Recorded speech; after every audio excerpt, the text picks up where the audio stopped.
Iniciamos en estos momentos el cuarto y último de los debates que, con ocasión del 90 aniversario de la Segunda República y en preparación de la tercera, ha organizado el Encuentro Estatal por la República. Para ello, contamos con la inestimable colaboración de Radio Rebelde Republicana, a quien agradecemos su colaboración sistemática y diaria con el movimiento republicano. Hoy, como ya sabéis, vamos a abordar uno de los elementos centrales del proyecto republicano, la propuesta de organización territorial. Para ello, contamos con Carmen Máximo e Isabel Saluz. Isabel Saluz es actualmente coordinadora de Ezker Anitza Izquierda Unida.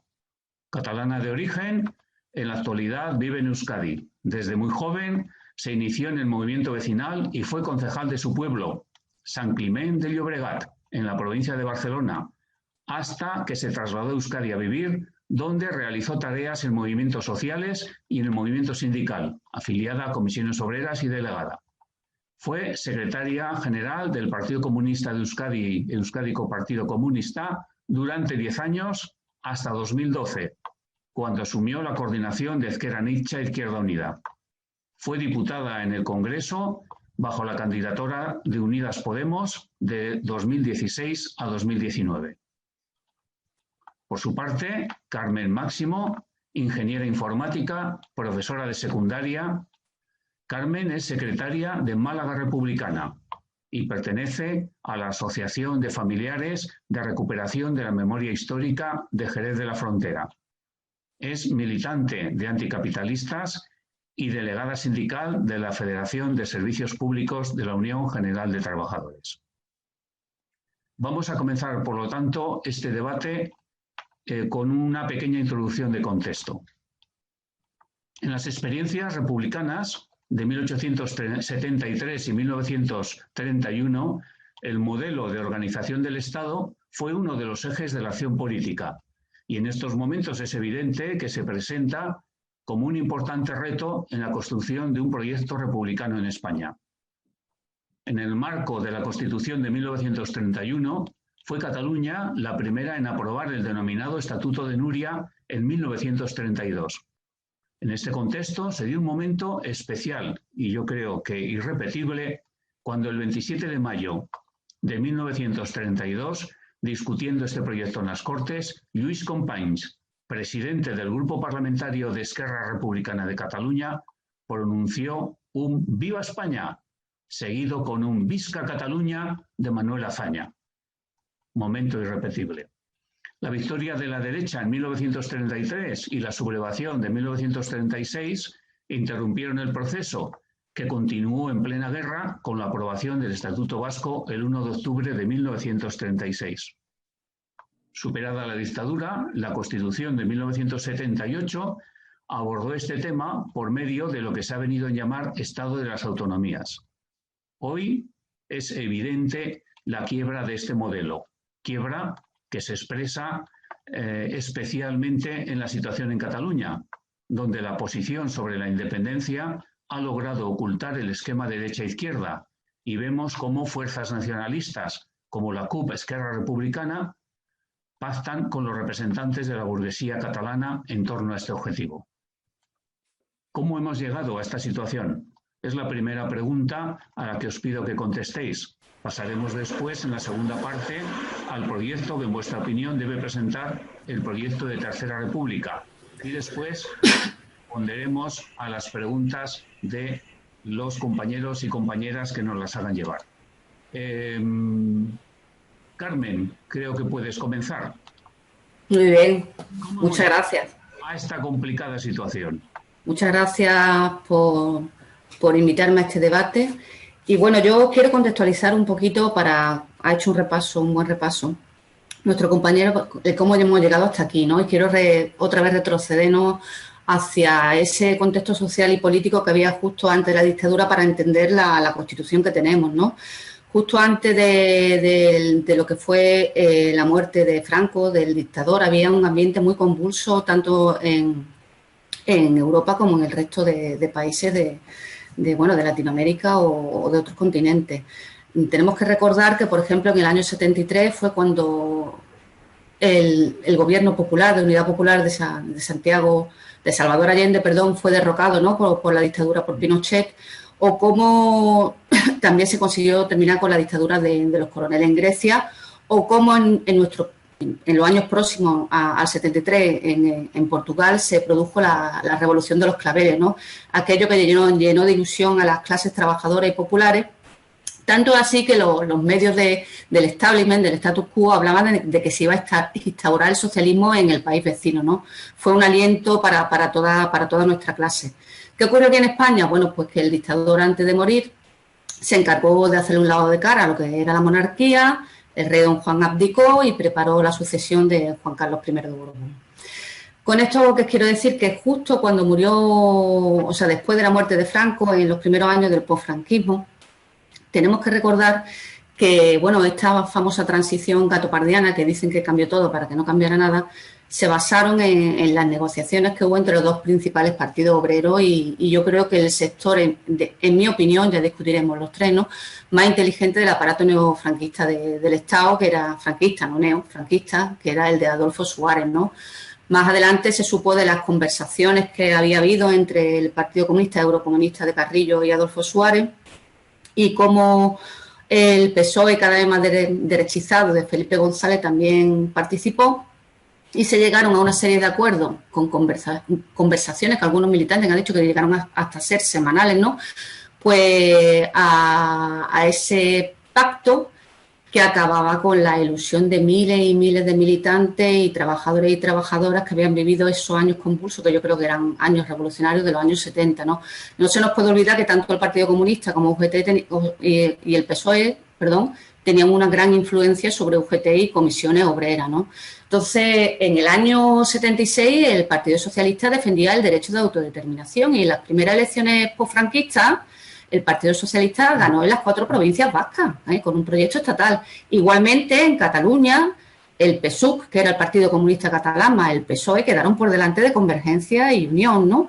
Entonces, se puede ver que cuando existe un momento de ruptura y existe un partido estatal que es capaz de articular, ¿no?, e ilusionar a la clase, a nuestra clase, a las clases trabajadoras populares, con un proyecto transformador, tanto lo social como lo democrático, pues la gente apoya. ¿Qué ocurrió posteriormente? Bueno, pues que llega la transición, se cuelga la bandera rojigualda, ese acuerdo permite que todavía a día de hoy haya cientos de miles, centenares de miles de fusilados, de asesinados, tirados en las cunetas, a los cuales no se le ha hecho justicia, y que este olvido sobre el que empieza a cimentarse la transición junto al engaño, desde mi punto de vista, que tuvieron los dirigentes de estos dos partidos, tanto con sus militantes como con sus cuadros medios, cimentaron lo que era la Constitución del 78, ¿no? Entonces, después de la Constitución del 78, en el año 82, el Partido Socialista consiguió una victoria por mayoría absoluta que, de nuevo, consiguió ilusionar a la mayoría de las clases, a la mayoría de la clase trabajadora y de las clases populares, ¿no? Para mí fue otro momento de ruptura. Había un ambiente social totalmente de ebullición. ¿Pero qué ocurre? Que desde el 78, con los pactos de la Moncloa, cuando se promete, ¿no?, que va a haber inversiones para los trabajadores, durante todos estos años hemos visto progresivamente cómo ha habido una pérdida, primero con los gobiernos del Partido Socialista Obrero Español y después con los gobiernos del Partido Popular, de derechos sociales y derechos laborales. Hemos visto cómo el trabajo se ha vuelto eventual, cómo se ha precarizado, cómo el impuesto de sociedad de las grandes empresas cada vez es menor, cómo el 10% más rico de la población sigue aumentando su patrimonio, básicamente en estos últimos años con el tema de inmobiliario y la especulación inmobiliaria, mientras las familias trabajadoras se encuentran endeudadas porque habían comprado pisos que realmente podían costar 50.000 euros y tienen que pagar deudas que triplican, cuadriplican, ¿no?, esa misma cantidad, o lo que es lo mismo, que no hay una respuesta y no hay un proyecto socialista de izquierda que verdaderamente con hechos de respuesta a la clase trabajadora. ¿Qué quiero decir con esto? Lo que quiero decir con esto es que, como decía Lenin, la cuestión nacional es una cuestión de pan. Si no existe un proyecto estatal por parte de la izquierda, un programa, como decía Anguita, programa, que dé respuesta a las demandas de las clases, de nuestra clase, de la clase trabajadora, con hechos, pues surge de nuevo el tema catalán. Todo esto teniendo en cuenta que la Constitución del 78 es una Constitución totalmente antidemocrática, en la que el jefe del Estado es el jefe del Ejército. Se vio claramente en el primer intento que tuvo Cataluña, ¿no?, cuando se aprobó el Estatut en 2006, ¿no?, de hacer, bueno, pues de tener más autonomía por vías democráticas. La Constitución del 78 no lo permite, o sea, no existe un camino político que se le ofrezca al pueblo catalán para poder conseguir, bueno, pues eso, más competencia, más soberanía. Y tanto esto como los aparatos del Estado, que al día de hoy sigue lleno de franquistas, todavía no ha habido una limpieza total de todos los aparatos del Estado que sostienen, que son pilares del régimen, cuya cabeza visible es el jefe del Estado, pues nos lleva a que la Constitución que tenemos actualmente pues no pueda dar respuesta a los problemas que existen del nacionalismo. Un dato que tengo yo aquí es que hace 15 años, solamente el 20% de los catalanes decían, se declaraban independentistas. A día de hoy lo hacen el 50%. Y ya para terminar, porque como es muy difícil, ¿no?, sintetizar en 5 minutos, yo creo que otro momento de ruptura, lo digo con datos, ¿no?, para intentar eso, explicar el por qué hemos llegado hasta aquí, fue con el surgimiento de Podemos. Cuando surgió Podemos en el 2015, igualmente en las nacionalidades que se sienten oprimidas, ¿no?, el País Vasco, en Cataluña, consiguió un apoyo casi del 25%. Casi del 25%. Y ahora, en las últimas autonómicas, nos encontramos con que los partidos nacionalistas pues lo han sorpasado, ¿no? ¿Por qué? Porque de un proyecto rupturista, como se prometía, ¿no?, con Podemos en un inicio, se ha visto que de nuevo ese programa que se defendía no se ha llevado a cabo. Entonces, como no se ha llevado a cabo, pues Cataluña piensa, bueno, pero si nosotros, al fin y al cabo, hablo de nuestra clase, la clase trabajadora, las clases populares, no tenemos respuesta por parte de la izquierda estatal y encima tenemos que soportar un régimen repugnante que cuando intentamos ejercer nuestro derecho democrático a decidir nos aplasta, y en la que el jefe del Estado, el Borbón, en este caso el Felipe de Borbón, tuvo un papel clave el 3 de octubre, ¿no?, mostrándose lo que era el Estado en toda su plenitud. ¿Para qué vamos a querer seguir formando parte de esta unidad política? ¿No? ¿Para qué? Entonces, yo entiendo y creo, y vuelvo a repetir, que hemos llegado hasta aquí porque la izquierda no ha dado respuesta con hechos a la clase trabajadora y a las clases populares, y porque a día de hoy pues nos encontramos en una situación que ni siquiera la vivienda o el trabajo digno se puede garantizar, ¿no? Eso por un lado. Y por otro lado, creo que si eso se llevase a cabo, la cuestión nacional pasaría a segundo término. Por supuesto, la Constitución del 78 habría que reformarla. Lo mismo que en su día se reformó el artículo 135 para ponernos a todas y todos de rodillas con el pago de la famosa deuda, ¿no? Y creo que con esto más o menos he hecho un retrato de por qué ahora el independentismo en Cataluña está al 50%. Pues muchas gracias, Carmen. Isabel, salud, creo que te toca. Vale, gracias. Tengo el micro encendido, ¿no? Se te oye perfectamente. Vale, pues yo, como comparto gran parte del análisis de Carmen, voy a centrarme en un aspecto que yo coincido que se ha quebrado el modelo autonómico que fue pactado entre las diferentes burguesías, ¿no?, entre la burguesía, digamos, española y las burguesías periféricas.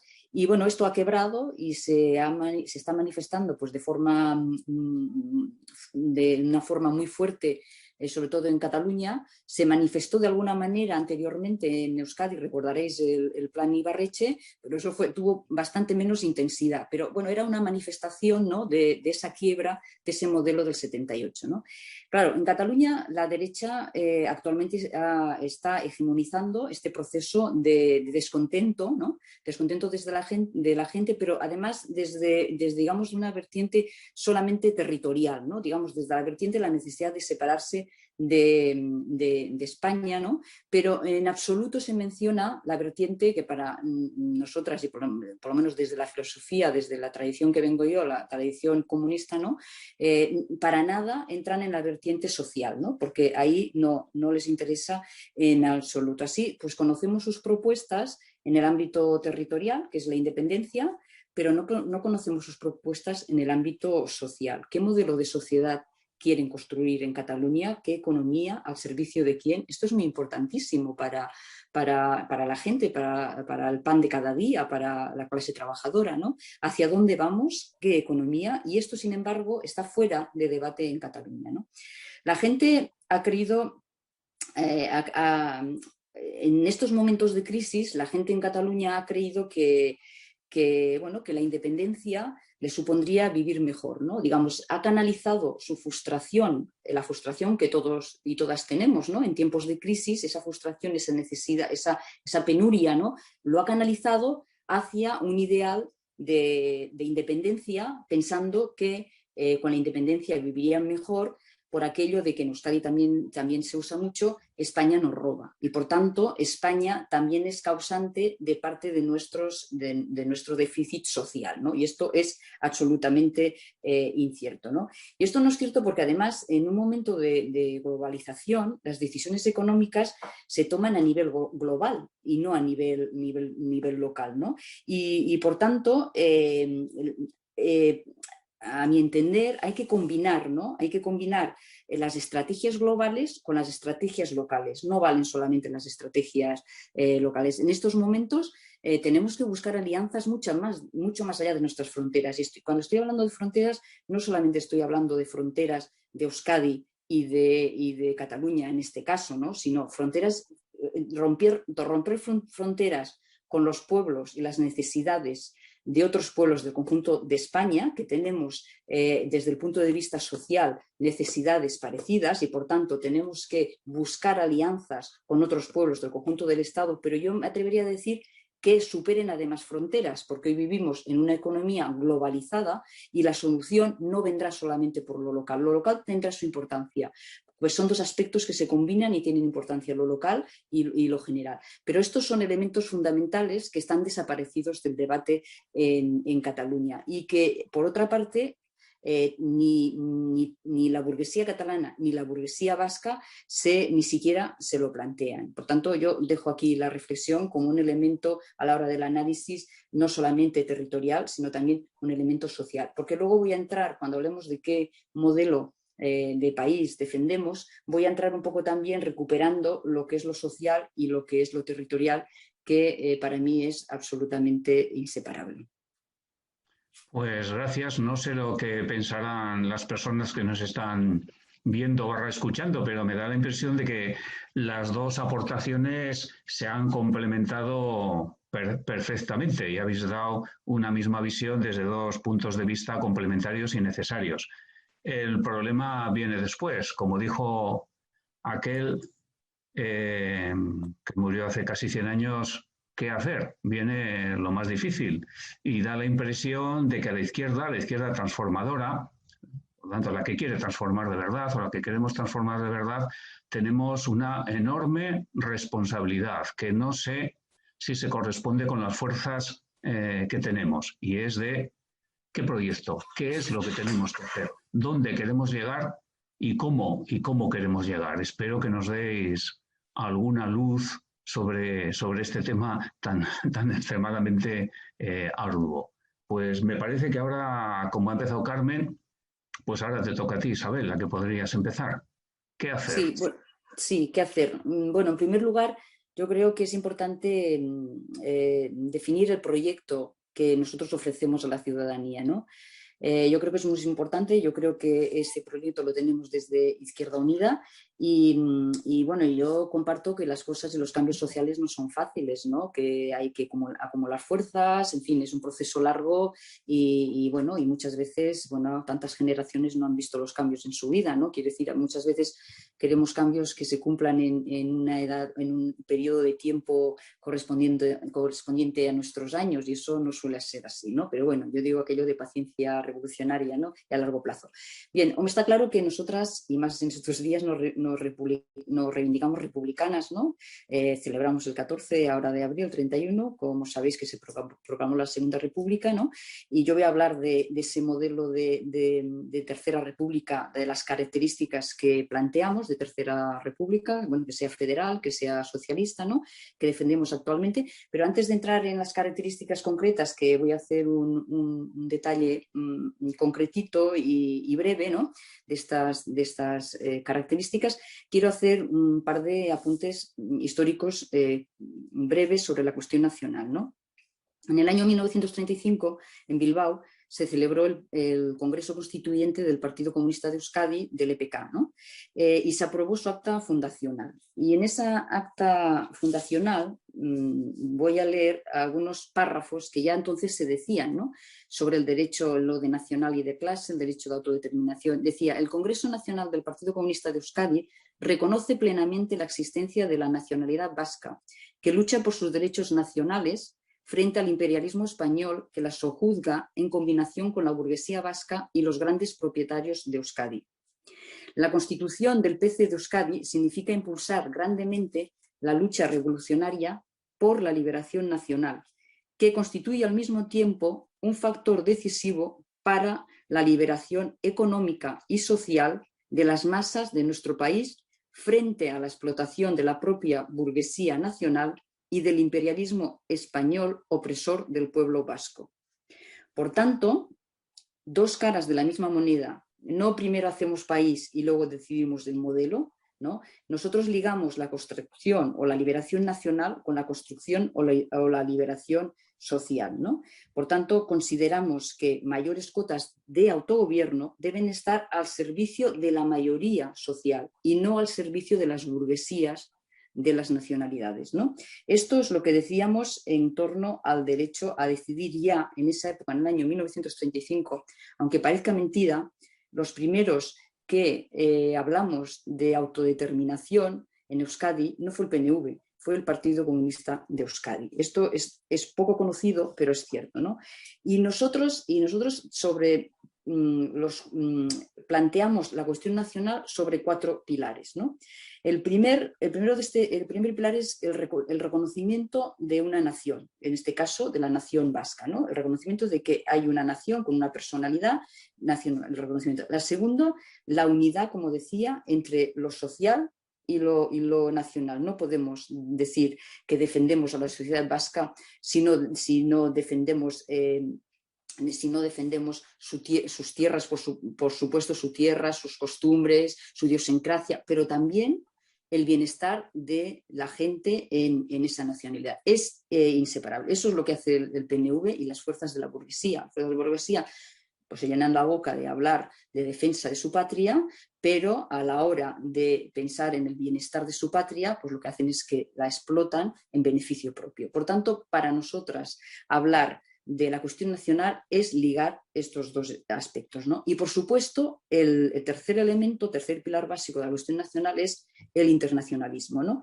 Esta es una pieza fundamental que antes yo estaba planteando también. Es necesario que estrechemos lazos con nuestra clase más allá de nuestras fronteras, porque hoy, todavía con más necesidad, el capital es internacional y va más allá de fronteras. Por tanto, tenemos que tener una visión amplia, no de nuestra tierra, no de nuestro pueblo, sino una visión amplia, porque los problemas que sufrimos la clase obrera, las clases sociales en nuestro país, también son los mismos que sufren en otros países. Y por tanto, tenemos que buscar alianzas que refuercen precisamente nuestras posiciones. Y por último, el derecho de autodeterminación, que el derecho de autodeterminación es un derecho a decidir y además a decidir en su doble vertiente, ¿no? En primer lugar, con quién queremos vivir, por supuesto, si queremos establecer lazos con el pueblo español o con diferentes pueblos de España, o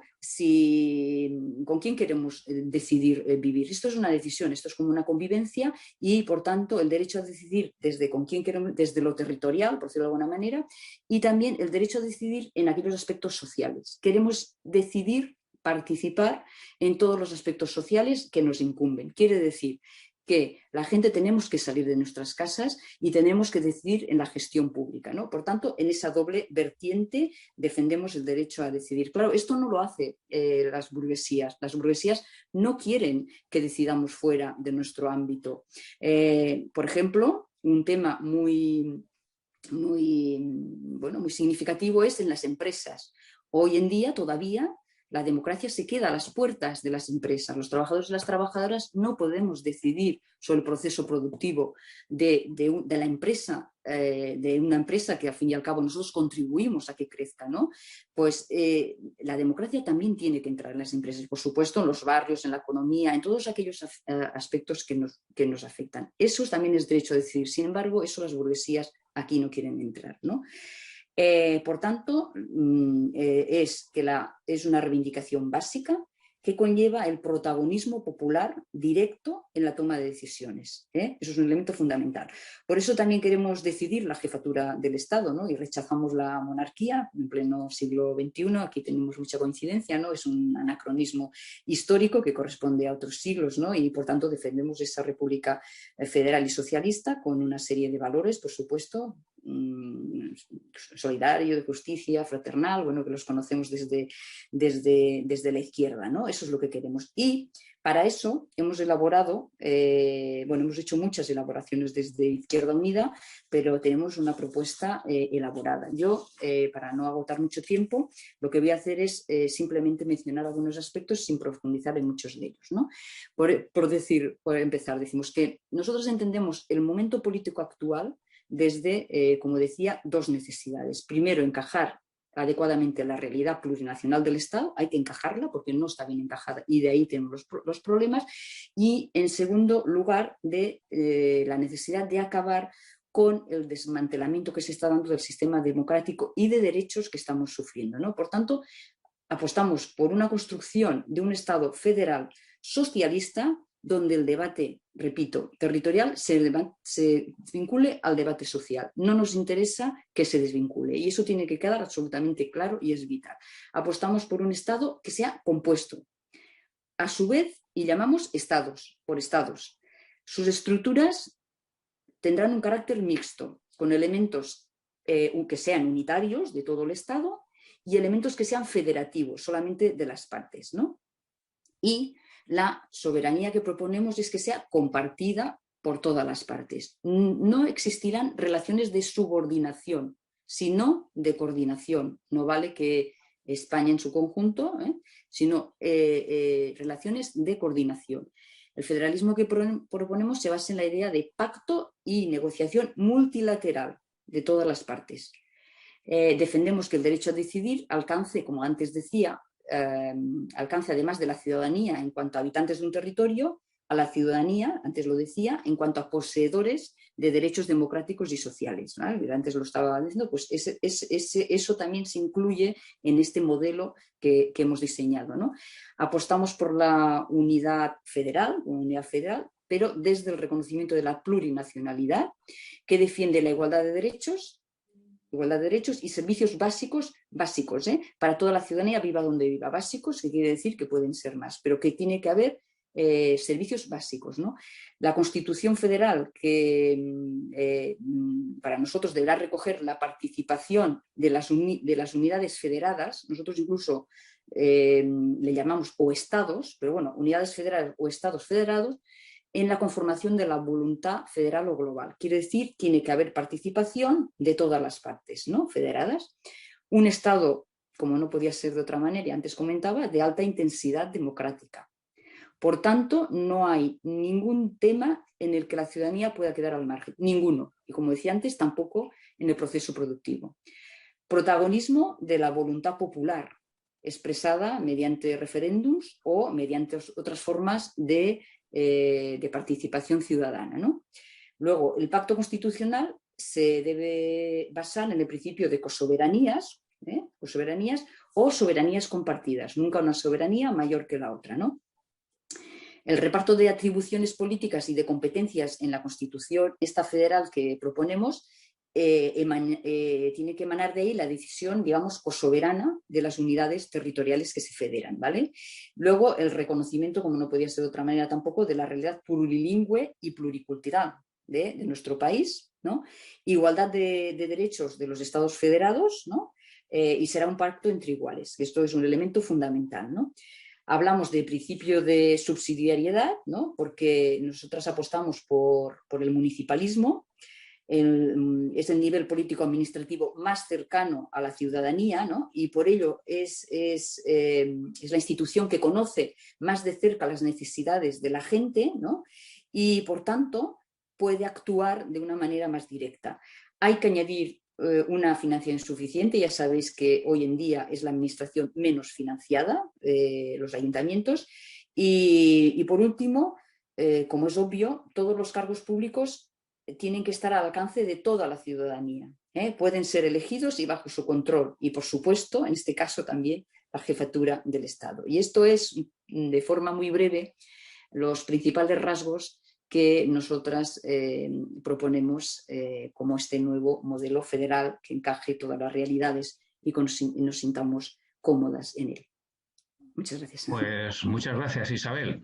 Pues te toca, Carmen, el continuar para acabar esta segunda parte. Después ya pasaríamos a las preguntas porque ya tenemos alguna persona que nos está oyendo o viendo y ha hecho alguna pregunta. Pues, Carmen. Bueno, pues yo coincidiendo con mucho, se me escucha bien, ¿no? Con mucho de lo que ha explicado y ha detallado también Isabel sobre el modelo federal.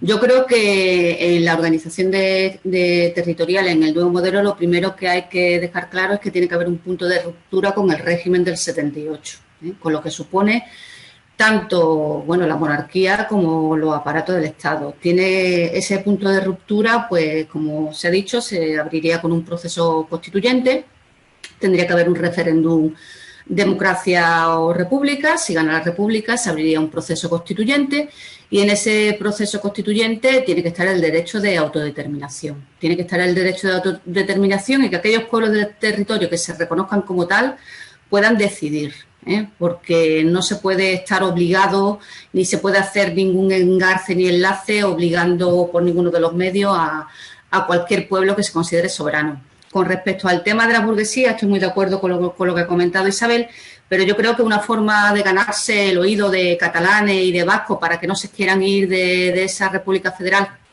que ahora haré, aunque ella lo ha explicado muy bien, algunas anotaciones de otras repúblicas federales, como la que plantea el PSOE, ¿no?, con las que hay que tener mucho cuidado, pues para ganarse el oído, yo entiendo que, por ejemplo, ahora Unidos Podemos debería romper la baraja y defender el derecho de autodeterminación que lo lleva en su programa, romper la baraja y defenderlo abiertamente y de esa forma ganarse el oído de catalanes, de vascos y de todos aquellos pueblos que en un momento se quieran plantear la independencia. Y a partir de ahí yo creo que lo fundamental es, bueno, pues meterle mano a los ricos, es que esto es lo de siempre, porque si decimos que es la correlación de fuerzas, pero cuando Podemos llegó, como he dicho antes, o cuando el PSOE consiguió la mayoría absoluta en el 77, o, por ejemplo, cuando en Grecia Tsipras, de la izquierda radical, alcanzó el poder y planteó el impago de la deuda y el 61,6% de los griegos y de las griegas dijeron no al pago de la deuda y sacó la bandera blanca, pues ¿qué ocurre? Que si el pueblo, si la gente, si la clase trabajadora y las clases populares ve que cuando hay una oportunidad la izquierda, entre comillas, traiciona y no responde con hechos a las cuestiones básicas que son el pan, ¿no?, el techo, como he dicho, las cuestiones sociales, ¿no?, el pan, la comida, la vivienda, pues vuelven a resurgir este tipo de problemas, ¿no? Entonces, si repartimos la miseria, pues lo que hablamos, con un régimen antidemocrático como el que tenemos ahora mismo, pues la gente, los pueblos que se consideran pueblos, los catalanes, pues sí, en un momento dado pueden, como muy bien ha explicado Isabel, escuchar a la burguesía catalana, a la que era la antigua CiU, que era Junts per Cat, ¿no?, aquella que hizo los recortes en 2008, ¿no?, y sumarse al independentismo. Entonces, yo creo que es básico el tema de la socialización de los beneficios, porque hasta ahora, con los partidos que hemos tenido, que se supone que son partidos obreros y de la clase trabajadora, lo que hemos tenido siempre han sido socialización de pérdidas. y así nos va, ¿no? Entonces, lo que viene por delante, aparte de la crisis de pandemia que estamos sufriendo ahora mismo, ¿no? Y que supongo que una vez que termine habrá un pequeño rebote de la economía, es duro, va a ser muy duro para las familias trabajadoras, muy, muy duro. Y la izquierda tiene que dar respuestas concretas a problemas concretos con hechos. Dinero hay. El IBEX, o sea, las empresas del IBEX que existen, pues mira, hay que meterle mano, porque el Estado ha invertido muchísimo en muchas empresas públicas. Muchísimo dinero, muchísimo dinero. Entonces, cuando se tiene la oportunidad, lo que hay que hacer es actuar, derogar las reformas laborales, derogar la reforma de las pensiones y, por supuesto, garantizar una vivienda digna para cualquier familia trabajadora. Esas son cuestiones sociales básicas, ¿no? Y en cuanto a la articulación, pues mira, yo me centro en hablar el modelo, ¿no? Una república federal socialista, una unión federal socialista. Estoy muy de acuerdo con todo lo que ha explicado y coincido mucho con el modelo que ha explicado Isabel. Pero hay que tener mucho cuidado con este tema porque, por ejemplo, en la república, de hecho, actualmente la organización que hay en el Estado español podríamos decir que es muy parecido, ¿no?, a un Estado federal, ¿no? La plurinacionalidad es obvia, o sea, no hay que reconocerla. Eso es decir, somos un Estado plurinacional, está reconociendo algo que es obvio y tangible, ¿no? Entonces hay que tener mucho cuidado con el tema de las repúblicas federales porque ahora, por ejemplo, hemos visto un ejemplo reciente en Alemania, ¿no?, donde un Länder, como una especie de comunidad autónoma alemana de la República Federal Alemana, ha planteado el tema de los alquileres, ¿no?, rebajar los alquileres para las familias trabajadoras alemanas. Y el Estado federal ha dicho que nanay de la China. El Tribunal Supremo ha dicho que no, que no. Que de rebajar los alquileres para las familias trabajadoras, nada, ¿no? Por eso hay que tener mucho, mucho cuidado en ese articulado, en ese proceso constituyente, en ese nuevo modelo territorial de cómo establecer ese tipo de relaciones. Yo soy partidario, resumiendo, porque no me quiero repetir, de una ruptura abierta con el régimen del 78, con un referéndum, monarquía, república. Si se gana ese referéndum, un gobierno provisional republicano que abra un proceso constituyente, yo también apuesto, desde mi punto de vista, ¿no?, apuesto por un modelo federal socialista, que esté lo máximo, o sea, que sea, en cuanto al tema administrativo, tenga la descentralización máxima posible, ¿no? Educación, sanidad, lengua, todas estas cuestiones lo más descentralizado posible, pero sin embargo coincido en que el tema económico tiene que estar centralizado para poder equiparar y equilibrar las desigualdades económicas que hay a nivel territorial por una cuestión de solidaridad, ¿no? Cuando se diera esa federación, pues no solamente llamaría a la Federación Socialista del territorio de lo que ahora llamamos del Estado español, sino también a Portugal y al resto de los pueblos hermanos de Europa para luchar contra la Europa de los mercaderes del gran capital. Pero vuelvo a repetir, la ruptura con el régimen antidemocrático, con el régimen del 78, es imprescindible para iniciar este nuevo proceso. Unidas Podemos debe de reconocer abiertamente el derecho de autodeterminación de los pueblos, con lo cual los que ahora mismo han girado hacia el nacionalismo podrían volver a escuchar en el discurso de clase el que realmente hace falta, ¿no? Que los ricos paguen la crisis, y los tiempos que vienen por delante van a ser tiempos muy, muy duros, que como no den respuesta a esta serie de demandas, pues podemos encontrarnos con problemas realmente serios. Y en el caso, aunque se hable de república, en el caso de que se aprobase el derecho de autodeterminación y que algún pueblo decida independizarse, pues una confederación federal. O sea, lo que no se puede tener es a ningún pueblo obligado. Y los pueblos tienen que ser soberanos para poder decidir. Y lo que decidan, si se quedan, que sea mediante un pacto libre y con consentimiento. Yo creo que es la única manera de construir algo sólido. De hecho, dicen que las repúblicas federales que han sido, o las organizaciones federales que han sido más sólidas, han sido aquellas que han comenzado con una confederación y que con el paso del tiempo cada vez se han unido más, porque la unión política federal yo creo que como ha explicado muy bien Isabel, es necesaria, y se han convertido en una única federación, ¿no?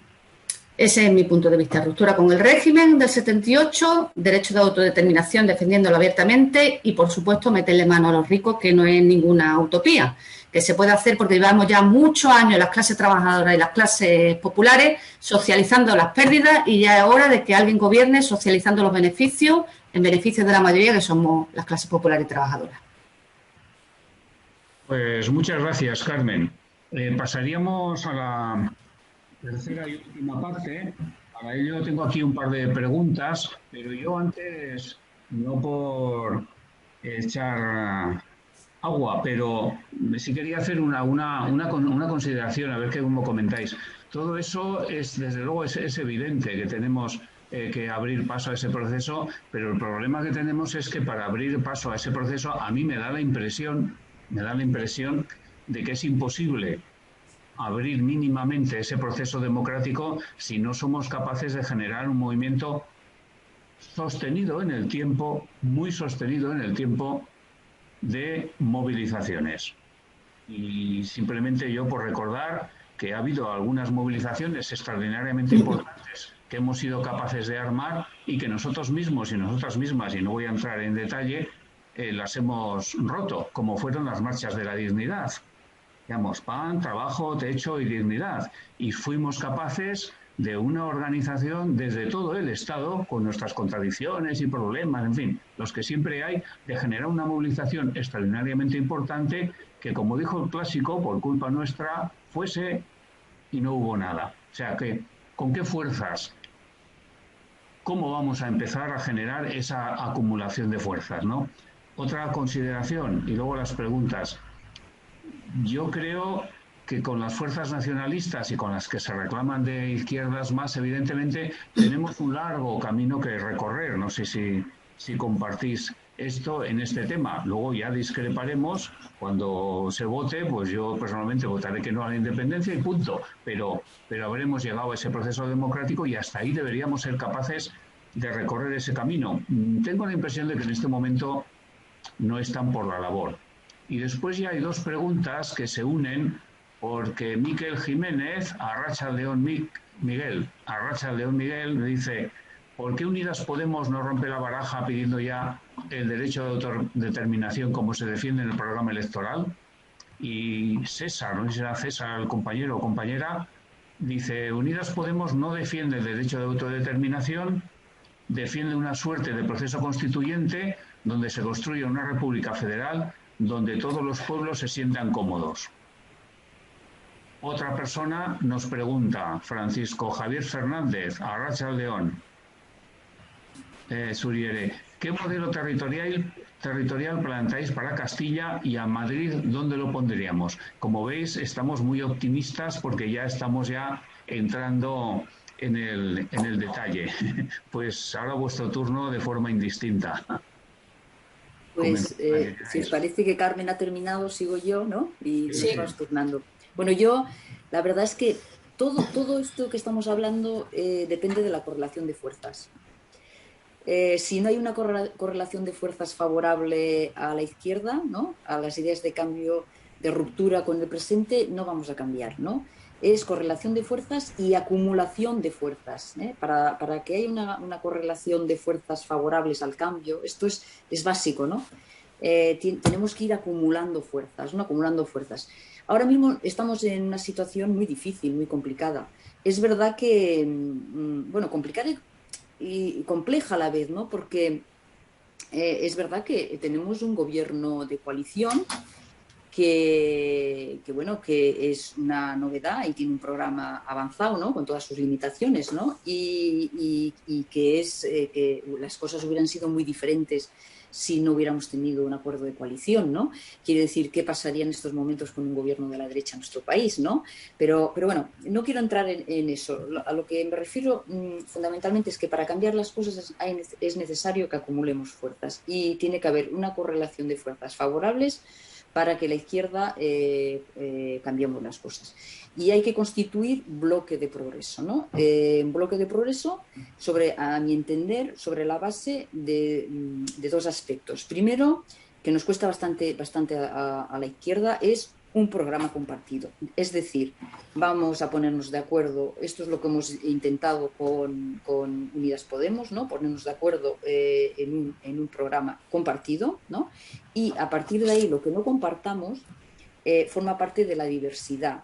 Y por tanto, cada fuerza lo puedo defender libremente, sin que esto suponga un espacio de rivalidad ni confrontación. Esto es más fácil decirlo que hacerlo, es verdad, porque somos humanos, somos pasionales, las relaciones, pues bueno, las relaciones a veces son complejas, lo son en el ámbito familiar también, ¿no? Y por tanto en el ámbito social también, ¿no?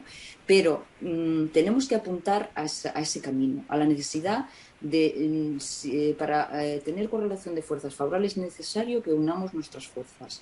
Estamos condenadas a unir nuestras fuerzas, por más difícil que sea, que a veces en el día a día, a mí me pasa también, ¿no? Que te cansa, que es muy difícil, es más difícil avanzar entre diferentes, pero es la única alternativa, a mi entender, si queremos cambiar las cosas, ¿no?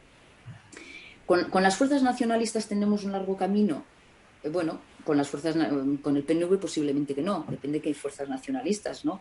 Con Bildu, de hecho, nosotras, Ezker Anitza Izquierda Unida en Euskadi, y junto a Podemos, durante la campaña les lanzamos el guiño, como pasa en Navarra, de poder gobernar con el Partido Socialista, o buscar un tipo de alianzas, Partido Socialista, Bildu y nosotras. Quiere decir que si los números daban, y no solamente ahora estas elecciones, yo recuerdo con unas elecciones anteriores que no estaba entonces, también daban los números y el PSOE no quiso, ¿no? Quiere decir que en ese bloque de progreso que comentaba antes, lo importante es que nos pongamos de acuerdo en el programa. Es el famoso programa de Anguita, ¿no? Pero es que es así, ¿no? Entonces, con las fuerzas nacionalistas tenemos aspectos que coincidimos. Por tanto, no podemos desaprovechar ninguna fuerza. Luego no coincidiremos seguramente en el tema territorial, pero en el tema social sí coincidimos en aspectos, ¿no? Y bueno, pues aquellos aspectos que no coincidamos, pues cada fuerza, y no lo tenemos que ver como una rivalidad, sino como una riqueza de la izquierda, porque somos plurales. Esto nos cuesta mucho de aprender. Es un proceso cultural de aprendizaje que no es fácil, ¿no? Porque solemos confrontar, pero es necesario que caminemos hacia ahí. Bueno, nosotras defendemos, en Unidas Podemos defender el derecho de autodeterminación. El proceso constituyente es un proceso donde está incluido el derecho de autodeterminación. El derecho de autodeterminación entendido derecho de decisión, derecho de decisión. Por tanto, está contenido en ese. Hacemos una propuesta de un proceso constituyente, pero en el que se incluye el derecho a decidir, que es el derecho de autodeterminación, ¿no? Y luego, bueno, el modelo territorial de Castilla y Madrid, pues lo mismo que cualquier modelo territorial. Estamos hablando de la conformación de un Estado donde cada territorio tiene su forma de ser y su forma de participar en ese espacio común, ¿no? Y por tanto no hay territorios de primera y territorios de segunda, territorios que puedan tener un derecho que no tengan nosotros, ¿no? Por tanto, yo creo que la construcción de ese país federal que proponemos es con todo el conjunto de España. Gracias. Carmen. Bueno, yo ahí, con respecto al tema del gobierno de coalición de Unidos Podemos, yo tengo que decir que ahí, bueno, discrepo. Yo no soy partidaria de las políticas del mal menor, la verdad. Entonces, por ejemplo, decir que Escrivá es un ministro de izquierda me parece, como dirían mis alumnos, muy fuerte, muy fuerte, muy fuerte. Un ministro que está planteando ampliar la fecha de jubilación, ¿no? Por ejemplo, en el País Vasco, vosotros lo sabéis, el movimiento de las pensiones ha sido el más fuerte de todo el Estado, ¿no? Entonces, ¿cómo se acumulan fuerzas? ¿Cómo se hace militancia? Pues derogando las dos reformas laborales, las del PSOE y la del PP, las dos, la del PP y la del PSOE, y derogando la reforma de las pensiones. Por supuesto, derogando la de Mordaza, que yo no sé qué problema existe, ¿no? Para derogar la de Mordaza tampoco, ¿no? Entonces, claro, son cuestiones de hecho. ¿Cómo se acumulan fuerzas? ¿Cómo se hace militancia? Con hechos. Con hechos. Si la gente ve que el programa se defiende a capa y espada, pues entonces se acumulan fuerzas y se sigue hacia adelante. Ahora, si se dice que lo que vale ahora y los años que vengan es la política del mal menor, pues se irán acumulando en fuerza, pero no a favor de Unidas Podemos, sino en otro ámbito. Yo creo que es así, no ganaremos el oído ni de los trabajadores catalanes, ni de los trabajadores vascos, ni de los trabajadores galegos, ni de los trabajadores madrileños, ni de los trabajadores andaluces. Entonces, yo entiendo que para poder acumular fuerza lo que hay que mostrar son hechos. Dinero hay, que la crisis la paguen los ricos. Escrivá no es un ministro de izquierda, Calviño no es una ministra de izquierda y, por tanto, Unidos Podemos tiene las manos encadenadas. Lo estamos viendo día tras día. No es una cuestión de pasión, es una cuestión parecido. Vivimos aquí en Andalucía con el gobierno aunque me derive un poco del tema del PSOE e Izquierda Unida. Izquierda Unida prácticamente desapareció y coincidió con el surgimiento de Podemos.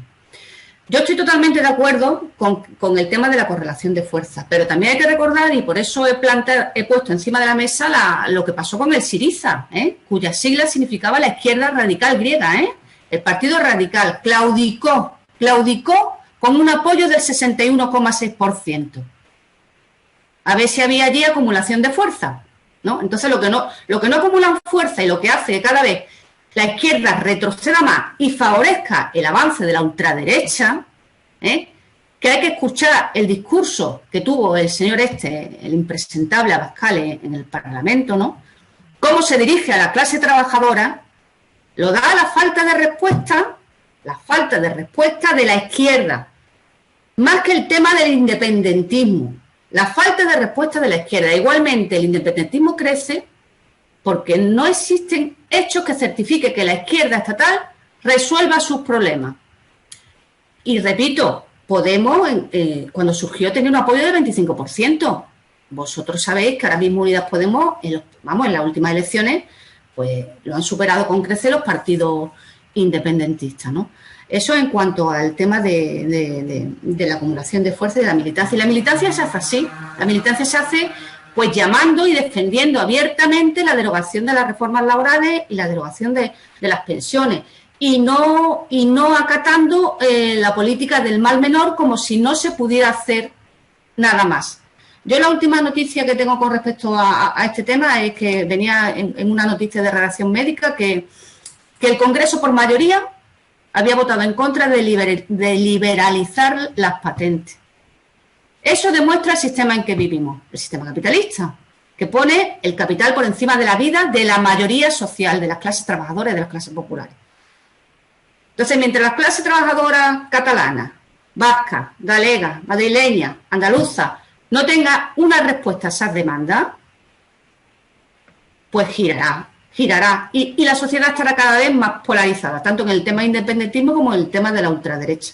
Entonces, aparte de la ruptura del régimen del 78, aparte de que se declare Unidas Podemos, lo que es la izquierda de este país, abiertamente a favor del derecho de autodeterminación y rompe la baraja, lo que hay que hacer es meterle mano a los ricos. Por lo menos que paguen impuestos. Por lo menos, ¿no? Por lo menos. Y lo siguiente, que se socialicen los beneficios, ¿no? Y que las pérdidas, por una vez, las paguen ellos. Lo que no puede ser es que la polarización entre rico y pobre sea cada vez mayor. Y que en este tiempo de pandemia, como en la crisis anterior y como en la que vendrá más adelante, ese 10% cada vez aumente más el patrimonio y la gente ya no tenga ni casa para vivir prácticamente. Y la juventud no tenga futuro y tengamos un planeta que de aquí a 20 años no sabemos en qué condiciones estará y si las futuras generaciones podrán disfrutar de él y explotarlo como lo está haciendo hasta hoy en día el capitalismo, ¿no? Entonces, es una república federal, socialista para repartir el patrimonio entre el pueblo, socialista, ecosocialista, feminista, una república socialista para trabajadores y trabajadoras. Eso es lo que acumula fuerza. Lo que no acumula fuerza es tener un programa antes de tocar la institución y llegar y decir sí se puede y llegar a la institución y decir no se puede. Eso lo que hace es que tu base social desaparezca y busque otro camino. En este caso, en Cataluña, en el País Vasco y en Galicia, el camino del independentismo. Es lo que realmente creo.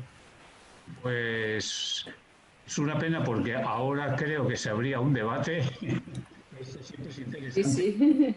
Aunque, bueno, sí está relacionado con el tema que estamos tratando. Yo creo que sí está relacionado con el tema que estamos tratando. De todas formas, os aviso que nos quedan 5 minutos para la hora, que es lo más que creo que nos pueden soportar las personas que para este debate tan interesante, ¿no? Yo simplemente, antes de que supongo que Isabel contestará, una consideración, a ver qué os parece. También para después, ¿no? Para finalizar, encima de todas las dificultades que tenemos para presentar un proyecto de República Federal, etcétera, me da la impresión a mí de que el tema de la pandemia con la gestión, en fin, como mucho, como poco, una gestión un poco revuelta entre las comunidades autónomas, el Estado, etcétera, etcétera, a mí me da la impresión que ha ganado peso las corrientes recentralizadoras. Me da la impresión de que en ese sentido hemos perdido, ¿no? Tengo esa impresión, pero bueno. Isabel, ánimo, contesta un poquito. No, yo no comparto, no comparto, por supuesto, en este caso, ¿no? Lo que dice Carmen, porque yo que puedo compartir algunas cosas del diagnóstico. Yo soy yo creo que la política no se basa solamente en discurso, ¿no? Sino que muchas veces te tienes que mojar, ¿no? Desde la izquierda hay una tradición, bueno, de la táctica, la estrategia, ¿no? Que muchas veces, para mí lo importante es que los pasos que des, que son tácticos, ¿no? Tengan un horizonte y que no se pierda nunca el horizonte, y el horizonte es un horizonte de cambio, ¿no? Por tanto, claro, no es acatar la política del mal menor, pero si nosotras, yo también soy sindicalista, ¿no? Y muchas veces cuando negocias un convenio, pues te puedes quedar en el discurso, sí, porque lo que tiene que hacer el empresario es esto y lo otro, no sé qué. Pero la verdad es que si sobre la mesa hay 10 propuestas y al final de la movilización, de la batalla, firmas 2, pues 2 que firmas, ¿no? Pero eso no quiere decir que te quedes con las 2, sino que sigues luchando, porque la vida no se acaba en un día, ¿no? Entonces esa visión, yo no soy de esa visión, porque me parece que es un poco el discurso, ¿no? Que no hay que estar. Yo comparto, hombre, ya sé quién es el Escrivá, o sea, me refiero que no, yo comparto perfectamente, sé lo que es el Partido Socialista, vaya, no nos vamos a engañar en esta mesa, ¿no? Pero ese no es el debate. Sabiendo lo que es el Partido Socialista, es cómo nosotras conseguimos arrancar políticas que favorezcan, que será mucho o poco, posiblemente poco, porque la correlación de fuerzas no nos es favorable, ¿no? Entonces, y bueno, al final uno decide si es más útil aquí o es más útil fuera. Lo que a mí me parece que no se puede en ningún momento, aunque uno esté gobernando o firme un pacto en cualquier ámbito, es dejar de pelear, ¿no? O sea, desactivar, ¿no? Eso también pasa en el ámbito sindical, ¿no? Tú en un momento determinado apruebas un convenio, pero tú sigues reivindicando más. Y yo soy un poco de esa filosofía, ¿no? Claro, que no tengo ninguna ganas de polemizar contigo, pero bueno, yo quería dejar un poco claro que yo, bueno, haces un discurso, pues yo, evidentemente, no voy a estar de acuerdo. Pues claro. Pues me parece muy bien lo que, vamos, yo creo que las dos visiones son necesarias en la izquierda. Lo único que me gustaría a mí es que la próxima vez que discutáis lo podáis hacer en una movilización en la que casi no os podéis encontrar y que haya muchísima gente reivindicando nuestro proyecto, nuestra ilusión, que es la tercera República. Espero que vosotras lo veáis, los que somos más mayores, no lo sé, pero ahí quedaréis. Muy bien. Muy bien, muchas gracias. Acabamos este cuarto y último debate, Carmen, Isabel. Muchas gracias. Carmen, un abrazo. Igualmente, un abrazo fuerte. Salud. Muchas gracias. Bueno, pues ánimo. Ya sabéis, nuestra república o será feminista o no será. O no será. Eso. Y socialista. Pero por pasos, en la buena dirección. Salud y república. Eso. Salud y república. Vale, agur. Vamos por acabar este debate. Es que ricasco. Adiós.